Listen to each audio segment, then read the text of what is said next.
अब मैं पानीपत में शाह कलंदर की दरगाह पे आया हूँ।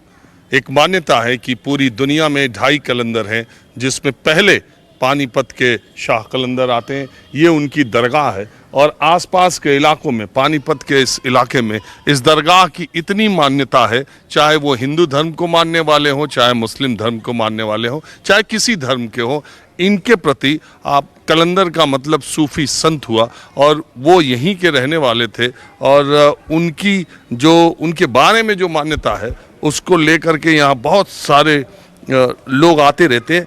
बृहस्पतिवार के दिन यहाँ हिंदुओं की तादाद ज़्यादा रहती है। शुक्रवार के दिन, जुमे की नमाज के दिन यहाँ मुस्लिम भक्त बहुत ज़्यादा आते हैं। तो वैसे अगर आप इसके बारे में ऐसी मान्यताएं हैं कि आप सुनेंगे तो दंग रह जाएंगे। मैंने जैसा कहा कि पूरी दुनिया में 2.5 कलंदर, पहले ये दूसरे पाकिस्तान में और आधा कलंदर वो इराक में एक महिला के नाम पर है।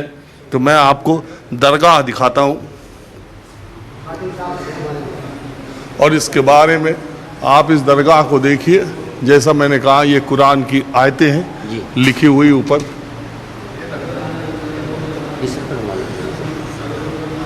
और ये दरगाह के अंदर मैं आपको ले आया और अब आपको शाह कलंदर के बारे में, यहाँ की मान्यताओं के बारे में, लोगों की धर्म से अलग हटकर, इतर हटकर, हिंदू मुस्लिम सिख हर धर्म के मानने वाले लोग यहाँ पर आते हैं। और जब आप इसके बारे में जानेंगे तो पानीपत अगर आप आएंगे और शाह कलंदर की चर्चा ना हो तो बात अधूरी रह जाती है। आपका नाम क्या है? वैसे मेरा नाम मोहम्मद अबू हमज़ा कलंदरी है। यहाँ के मेन जो सज्जाद नशीन थे, जिनका नाम अलहाज सूफ़ी सैयद एजाज़ अहमद हाशमी साहब, जो यहाँ के चीफ़ खादिम थे और तकरीबन 40 साल से यहाँ वो खिदमत करते थे। वो पीछे 1 साल पहले उनका देहांत तो हो चुका था। तो उसके बाद यहाँ के जो वक्फ़ बोर्ड के जो लोग हैं वहाँ पर उन्होंने खिदमत का, सेवा का मौका दिया उन्होंने। और आइंदा इंशाअल्लाह हो सकता है कि वक्फ़ बोर्ड में भी नंबर, हमारा जो वक्फ़ बोर्ड में जो फ़ाइल गई भी हो जाएगी इंशाअल्लाह ताला, अगर सरकार ने चाहा तो।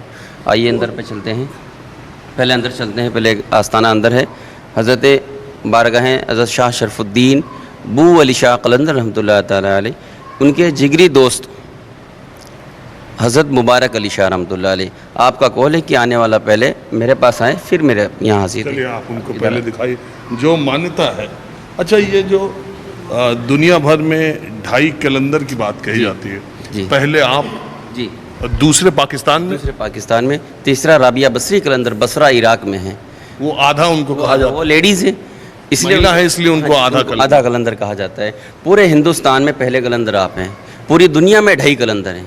हज़रत बू अली शाह कलंदर, सखी लाल शाहबाज कलंदर, राबिया बसरी कलंदर जो बसरा इराक में है, लेडीज़ हैं, इसलिए उनको आधा कलंदर का लक़ब कहा जाता है। हिंदुस्तान में आप कलंदर है। तो कलंदर का मतलब सूफ़ी संत हुआ, मुस्लिम सूफ़ी संत। और उसमें भी पहला स्थान जिनका आता है उनकी दरगाह में मैं आया हूँ।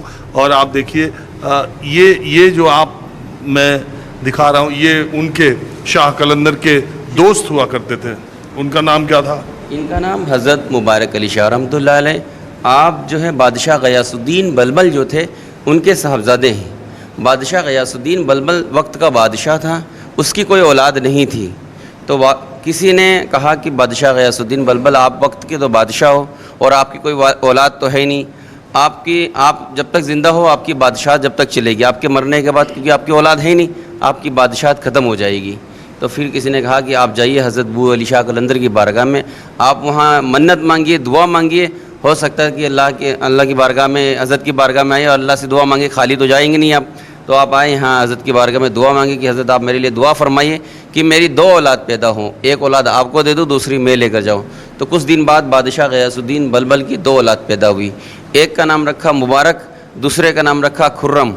खुर्रम जो थे वो आप रख लिए थे, मुबारक आपको गोद में डाल दिया था। आपने परवरिश करी हयात ज़िंदगी में। जब आप बाबा जी हयात थे, वो जगह ये अपने लिए बनाई थी बाबा जी जब जिंदा थे। तो 16 साल पहले आपकी वफ़ात हो गई। आपने परवरिश करी, आपसे 16 साल पहले वफ़ात होगी। आपने फरमाया मेरे दोस्त को मेरे सराहने रखो। आपने एक दोस्त का भी मर्तबा दिया, बेटे का भी मर्तबा दिया। तो आपने कहा कि मेरे दोस्त को मेरे सराहने रखो, आने वाला बंदा पहले अंदर हाजिर है, फिर मेरे पास आए। जो दुआ यहाँ मांगे वही दुआ वहाँ मांगे, इंशाअल्लाह ताला घर जाने से पहले पूरी होगी, और नहीं पूरी हुई तो कल क़यामत के दिन मैं उसका जवाब दूँगा। तो देखिए इस तरह की मान्यता है और लोग यहाँ आते हैं। आपने कहानी सुन ली, गयासुद्दीन बलबन के बच्चे नहीं हो रहे थे तो वो शाह कलंदर के पास मन्नत के लिए आए। 2 बच्चे पैदा हुए, एक उन्होंने यहाँ दे दिया और दूसरे उनके साथ गए। अब आप जो है हज़रत शाह शरफुद्दीन बू अली शाह कलंदर, आपके वालिद सैयद सलार फ़खरुद्दीन इराकी सन 606 हिजरी में ईरान से तशरीफ़ लाए थे आप फादर, और आपकी वालदा जो थी वो हाफिज़ थी, एक दिन में कई कुरान शरीफ पढ़ दिया करती थी। तो जब आप पैदा हुए तो माँ के पेट से ही कुरान हाफिज़ पैदा हुए थे।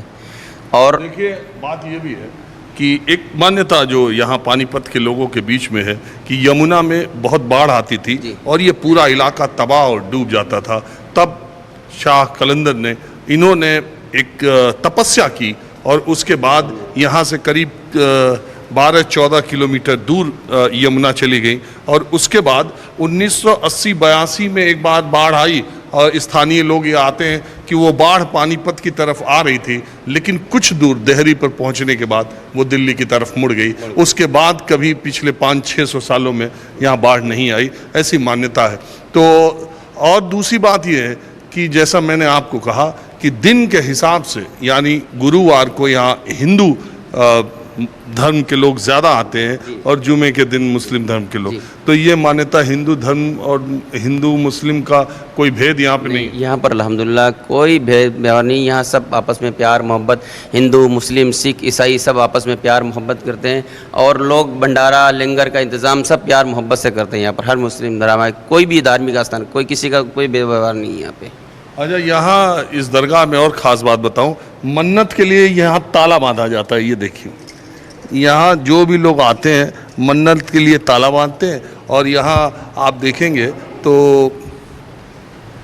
सब अपनी परेशानियों को लिख करके भी लोग जाते हैं कि मुझे ये परेशानी है, ये परेशानी है। और यहाँ फिर ताला जब मन्नत पूरी हो जाती है तो खोलने आते हैं या कैसे, क्या मान्यता है? जैसे अपनी अपनी एक दिल की एक भावना है, जैसे कि कोई धागा बांधता है, कोई ताला बांधता है, कोई आर्जी लगाता है, कोई खाली आता है, कोई जैसे भी आते हैं। एक अपनी अपनी दिल की भावना है कि हज़रत की बारगाह में आए, बड़ी दूर से आए कि मेरी दिल की तमन्ना ये है, मेरे घर में ये परेशानियां हैं। तो कोई ताला बांधता है तो ताला बांध के चाबी लेकर चले जाते हैं। बहुत से ताले ऐसे ऑटोमेटिक खुल जाते हैं, यदि आपके पास चाबी है किसी ताले में लगाएंगे वो ताला आपका खुल जाएगा मन्नत पूरी होने के बाद। किसी में भी लगा दें आप, ताला खुल जाएगा आपका। और बहुत सारे ऐसे ऑटोमेटिक ताले खुल जाते हैं, बड़े से बड़ा ताला ऑटोमेटिक खुल जाता है। हम ताजुब हो जाते देखते हैं क्योंकि बहुत सारे खुल चुके हैं ताले अपने आप। तो ये देखिए आस्था की बातें हैं तो उसमें बहुत तर्क नहीं चलता है।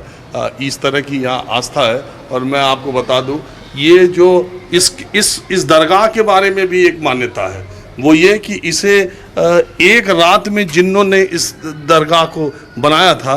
और सुबह सुबह कोई महिला आसपास की उठी, उन्होंने आटे की चक्की चला दी तो वो जिन्न भाग गए। तो कुछ जितना काम हुआ था उतना ही बनाकर छोड़ के चले गए। ये सही है? जी देखो जी, ये तो मेरे फादर थे, उनको ज़्यादा नॉलेज था, लेकिन ये बताते हैं कि जिन्नातों ने ये पत्थर लगाया था। ये कसौटी पत्थर है।